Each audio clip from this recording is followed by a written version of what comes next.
అందరికీ నమస్కారం. నేను మీ దార్ల రాజేంద్ర, సులూరుపేట నియోజకవర్గం. మద్యం స్కామ్ లో అరెస్ట్ అయిన వైఎస్ఆర్సీపీ ఎంపీ పెద్దిరెడ్డి మిథున్ రెడ్డి ఈరోజు వాళ్ళ తండ్రి అయినటువంటి పెద్దిరెడ్డి రామచంద్రారెడ్డి జైలు ముందర పడిగాపులు కాస్తా ఉన్నాడు. ఏమయ్యా పెద్దిరెడ్డి రామచంద్రారెడ్డి, మీ కొడుకు మీ కుమారుడు మద్యం స్కామ్ చేస్తూ ఉన్నప్పుడే నువ్వు హెచ్చరించుండాల్సింది.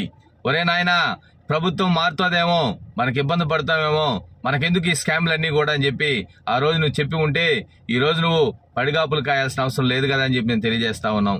5 ఏళ్ల పరిపాలనలో జగన్మోహన్ రెడ్డి కల్తీ మద్యాన్ని తయారు చేసి ఈ రాష్ట్రంలో ఉన్న ప్రజల్ని 35 నుంచి 40 వేల మందిని ప్రజల్ని చంపేశాడు.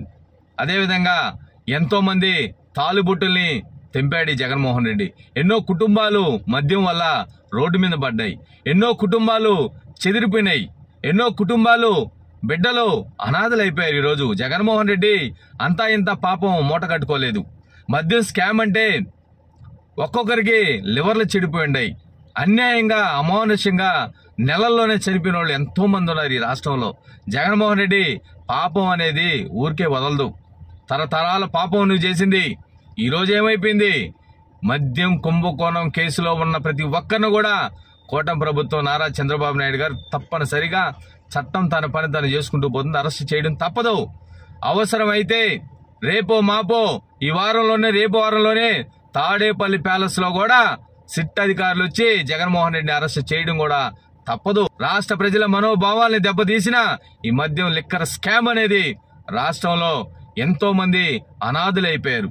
ఎన్నో వేల వందల కోట్ల రూపాయలు దాచుకొని జగన్మోహన్ రెడ్డి ఎలక్షన్ లో పెట్టుకున్నాడు. అయినా గాని రాష్ట్ర ప్రజలు జగన్మోహన్ రెడ్డికి 11 సీట్లు పరిమితం చేశారు. 2029లో కూడా నారా చంద్రబాబు నాయుడు గారిని కూటమి ప్రభుత్వాన్ని గెలిపించుకుంటారు ఈ ఆంధ్ర రాష్ట్ర ప్రజలు. వైఎస్ఆర్సీపీ పార్టీని కావచ్చు, జగన్మోహన్ రెడ్డి కావచ్చు, నీ తల్ల కిందులు తపస్సు చేసినా కానీ ఈ రాష్ట్రానికి మరొకసారి నువ్వు ముఖ్యమంత్రి కాలేవు జగన్మోహన్ రెడ్డి.